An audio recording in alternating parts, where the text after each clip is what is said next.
El dojo se quedó en silencio cuando el multimillonario octavo dan de Aikido señaló al hombre de camiseta gastada que sostenía a su hijo pequeño. Tú, padre soltero, al tatami. Los alumnos contuvieron la respiración. El hombre se levantó con calma, dejó al niño con un cinturón negro y se ajustó el cinturón blanco. El millonario sonrió con suficiencia. Entonces el padre habló: «Solo promete que no vas a llorar». Nadie sabía que aquel hombre había pasado 15 años en operaciones especiales antes de quedarse solo con el niño. Ese hombre era Daniel Ríos, ex operador de fuerzas especiales, y aquel niño era su mundo. El millonario Takeshi Yamamoto no lo sabía. Creía que humillaría a un aficionado para una lección viral. Pero el verdadero desafío no era de técnica marcial, era de carácter. Lo que ocurrió en ese tatami en los siguientes minutos no solo puso a prueba sus cuerpos, lo puso a prueba todo en lo que creían. Para entender lo que estaba a punto de ocurrir, hay que retroceder 2 años, al día en que Daniel Ríos colgó las botas. Era un operador de élite con 15 años en el grupo de fuerzas especiales más silencioso del ejército. Había entrenado combate cuerpo a cuerpo, supervivencia extrema y control de masas, pero ninguna de esas habilidades sirvió para salvar a su esposa, Elena, cuando un fallo médico se la llevó en cuestión de horas. Daniel se quedó solo con su hijo Mateo, de apenas 1 año. Ese día se prometió 2 cosas: jamás aceptaría una misión que lo alejara de su niño y no volvería a usar la violencia más que para defenderlo. Se mudó a un barrio obrero, trabajó en una ferretería y los sábados llevaba a Mateo a clases gratuitas de judo infantil en un polideportivo. El niño adoraba las artes marciales. Aquel miércoles el polideportivo estaba cerrado por reformas, así que Daniel buscó alternativas. Encontró el imponente Dojo Yamamoto, un centro de renombre con suelo de tatami ajedrezado y paredes de pan de oro. Esa tarde ofrecían una jornada de puertas abiertas. Takeshi Yamamoto era un magnate del sector tecnológico que había convertido su pasión por el aikido en una plataforma mediática. Octavo Dan, heredero de una escuela tradicional, producía vídeos con millones de reproducciones donde desafiaba a improvisados u otros luchadores. Su lema era mostrar que el aikido somete cualquier estilo, y siempre elegía oponentes que parecían débiles o inexpertos. Cuando vio entrar a aquel padre con vaqueros, un niño en brazos y la mirada cansada, supo que tenía el material perfecto para su próximo viral. Daniel jamás pensó en pelear, solo quería que Mateo viera un dojo de verdad. Pero Yamamoto lo señaló desde la tarima, frente a 60 alumnos y las cámaras. Le ofreció un desafío humillante. Si el padre aguantaba 1 minuto sin caer, él donaría $50.000 a una asociación de padres solteros. Si perdía, limpiaría los suelos del dojo durante 1 año. Mateo apretó la mano de su padre y le susurró: «Dile que sí, papá». Daniel subió al tatami sin soltar la calma. La cinturón negro que sujetaba al niño era una instructora que no podía imaginar lo que se avecinaba. Yamamoto sonrió y se ajustó el hakama, seguro de que en 10 segundos tendría al padre literalmente por los suelos. Entonces Daniel lo miró fijamente y dijo aquella frase que heló la sala. El millonario soltó una carcajada y atacó con una proyección fulminante. Pero Daniel ya no estaba donde Yamamoto había apuntado. En una fracción de segundo, el padre soltero había desplazado su peso como solo un soldado de operaciones encubiertas sabe hacerlo. Las cámaras captaron el desconcierto en el rostro del octavo Dan cuando sintió el vacío bajo sus manos, y en ese instante todos comprendieron que aquel no era un aficionado, era alguien que había pasado 15 años entrenando para que ningún adversario le tocara jamás a su familia, y ahora su hijo estaba mirando. Mateo observaba con los ojos como platos. Había visto a su padre construir muebles y preparar biberones, pero nunca lo había visto moverse así. En el tatami, Takeshi Yamamoto se quedó quieto 1 segundo, con el brazo extendido en el aire, como si su técnica se hubiera esfumado. La cinturón negro que sostenía a Mateo apretó al niño contra su pecho de forma instintiva. Algo en aquel movimiento le resultó familiar, un eco de formas que solo había visto en antiguos manuales de combate militar. La sala entera contuvo la respiración. Yamamoto recompuso la postura y atacó de nuevo. Esta vez combinó una entrada en diagonal con una llave de muñeca, su especialidad, Pero Daniel deslizó el brazo como agua, absorbiendo la torsión sin oponer resistencia. No contraatacó, simplemente anuló el agarre y dio un paso atrás. La cámara principal se acercó. El millonario gruñó entre dientes y lanzó una tercera técnica, más brusca, al borde de lo permitido.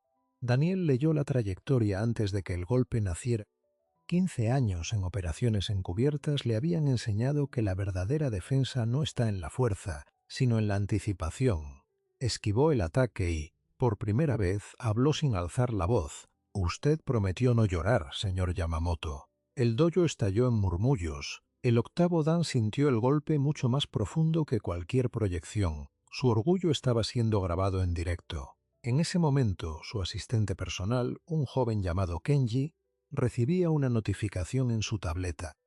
Alguien en redes sociales había subido una foto de Daniel entrando al dojo y un antiguo compañero de unidad lo había reconocido. El mensaje decía: «Ese hombre no es un civil». Perteneció a la Unidad Especial de Intervención Rápida. Fue instructor principal de combate en espacios cerrados. Kenji palideció y buscó la mirada de su jefe, pero Yamamoto estaba demasiado cegado por la furia. Mientras tanto, en el tatami, Daniel mantenía la calma absoluta. No quería humillar al millonario. Solo quería que Mateo entendiera que la fuerza debe usarse para proteger, no para pisotear. Pero el público ya había sacado los teléfonos. En minutos, el vídeo del padre esquivando al campeón se propagó por plataformas de artes marciales. Los comentarios no tardaron en llegar. «El aikidoka millonario está siendo bailado por un desconocido. Este tipo se mueve como un profesional. Alguien averigüe quién es». La presión mediática se disparó. Yamamoto cometió entonces el error que cambiaría la noche. Frustrado, giró la cabeza hacia la instructora que sostenía a Mateo. Le bastó una mirada para que ella entendiera una orden no dicha: apartar al niño del alcance visual del padre. La mujer dudó, pero la jerarquía en aquel dojo era férrea. Dio un paso hacia la puerta lateral con el niño en brazos. Mateo, confundido, estiró la mano hacia su papá. Daniel lo percibió al instante. Su rostro, hasta entonces imperturbable, se endureció. No había permisos ni grados que valieran cuando alguien intentaba separarlo de su hijo. Ese fue el verdadero punto de inflexión. Hasta ese momento, Daniel había contenido cada uno de sus instintos, pero la visión de Mateo, siendo alejado, activó un interruptor interno. En el ejército le llamaban el mecanismo centinela, un estado de conciencia absoluta donde el cuerpo reacciona antes que la mente. Dejó de esquivar. Adelantó un pie y por primera vez tomó la iniciativa. Yamamoto intentó una proyección circular, pero Daniel entró en su espacio vital con una velocidad impropia de un aficionado. Le atrapó la solapa del kimono con 2 dedos, aplicó una presión precisa sobre el punto de equilibrio y, sin apenas esfuerzo visible, desestabilizó al octavo dan. No lo derribó, lo dejó suspendido un instante sobre el filo del tatami, con la certeza de que un solo gramo más de presión bastaría para mandarlo al suelo. Luego lo soltó y dio 3 pasos hacia su hijo. Kenji corrió hacia el tatami con la tableta en alto. «Señor Yamamoto, espere», gritó, pero ya era tarde. El millonario había visto la humillación reflejada en las pantallas de sus propios alumnos. Su imagen, construida durante 2 décadas, se desmoronaba en tiempo real.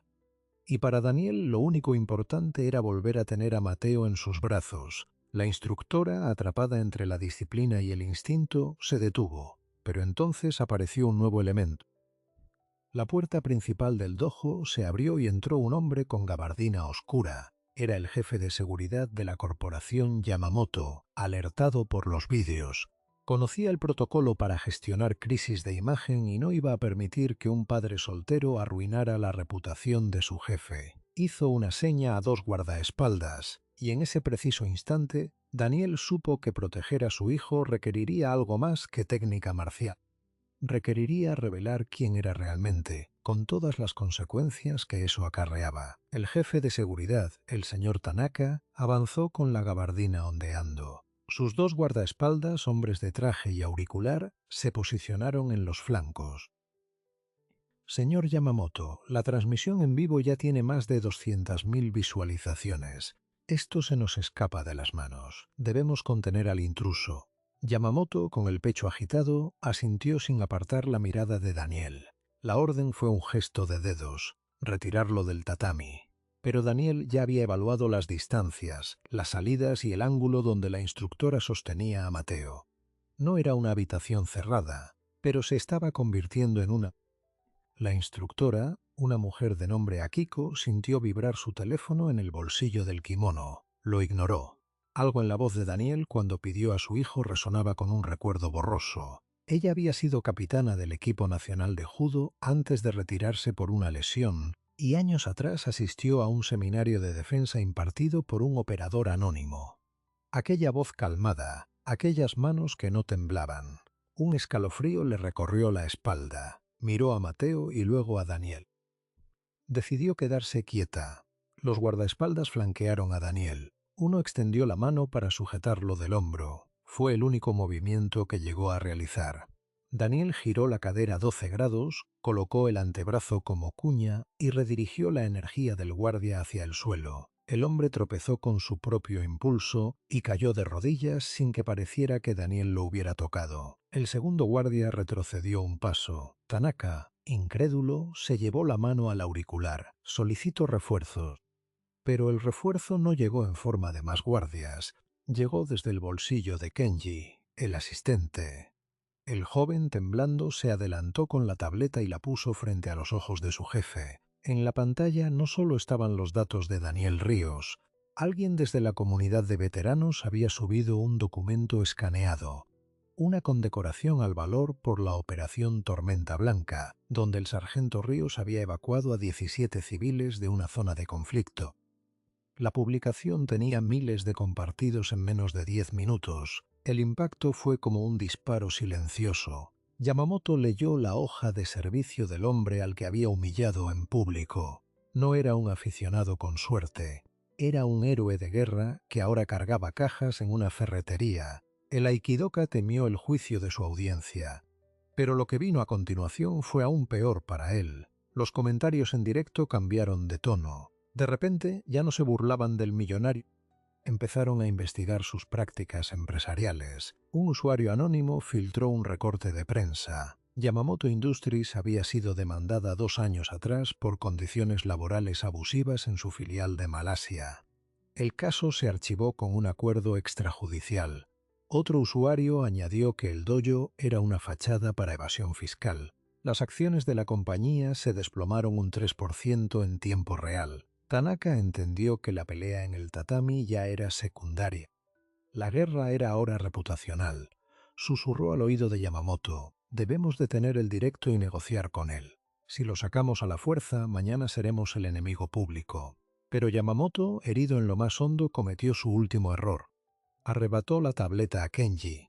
Alzó la voz y dijo a las cámaras: ese hombre ha venido a desprestigiar mi escuela. Es un provocador entrenado. No me importa lo que digan sus papeles. La sala quedó en un silencio espectral.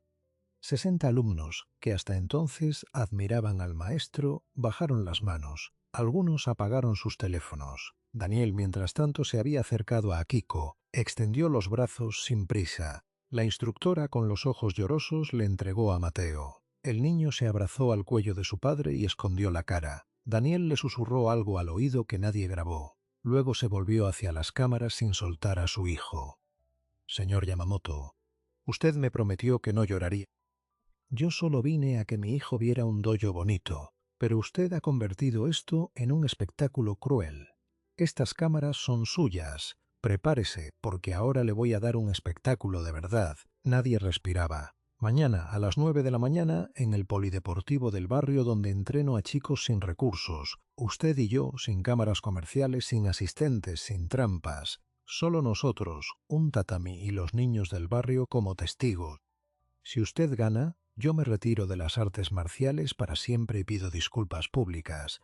Si gano yo, usted cierra este canal de humillaciones, dona $1 millón a becas para padres solteros y pide perdón a cada persona a la que ridiculizó. El reto explotó en las redes. Los teléfonos que quedaban encendidos retransmitieron la propuesta. Yamamoto, acorralado por sus propias cámaras, no pudo negarse sin parecer un cobarde. Aceptó con un movimiento de cabeza tan seco que crujió. Daniel salió del dojo con Mateo en brazos, sin mirar atrás. Lo que no sabía era que aquella noche, mientras acostaba a su hijo en la cama y le contaba un cuento de dragones, un antiguo comandante suyo veía el vídeo desde una base militar.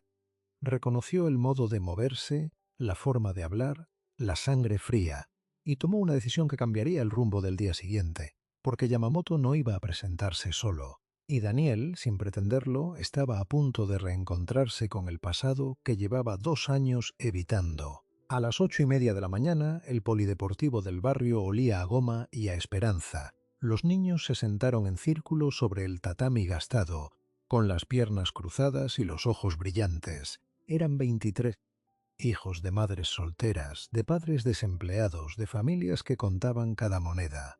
Daniel los conocía por su nombre. Mateo estaba en primera fila con una camiseta que decía «Mi papá es mi héroe». No había cámaras profesionales, solo un teléfono apoyado en una silla de plástico que retransmitía en directo para la cuenta del centro comunitario.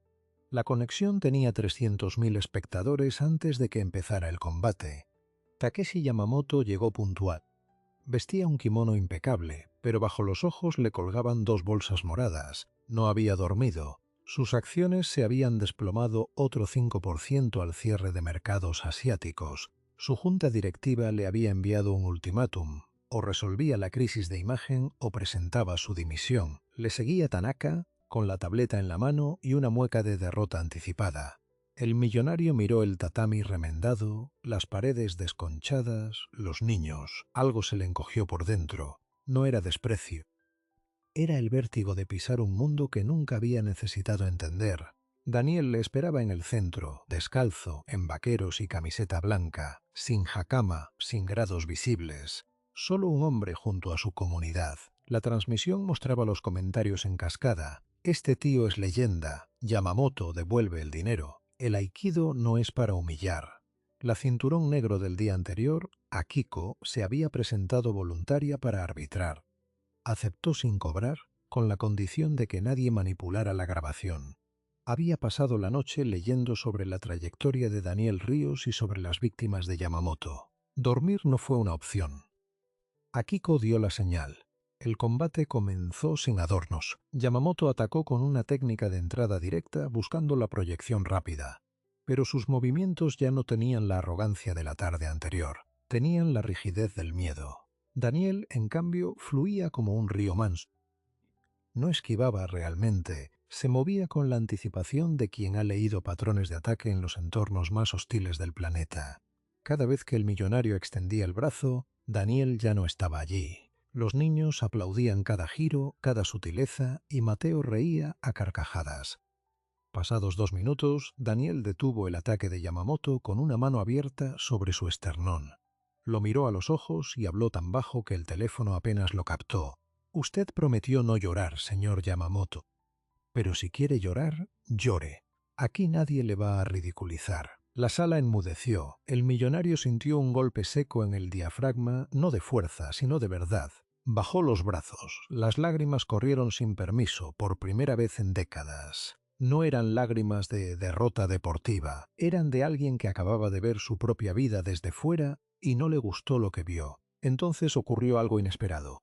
Takeshi Yamamoto se arrodilló en el tatami, hizo una reverencia profunda y pidió perdón. No solo a Daniel y a los niños, sino a cada persona a la que había humillado en sus vídeos.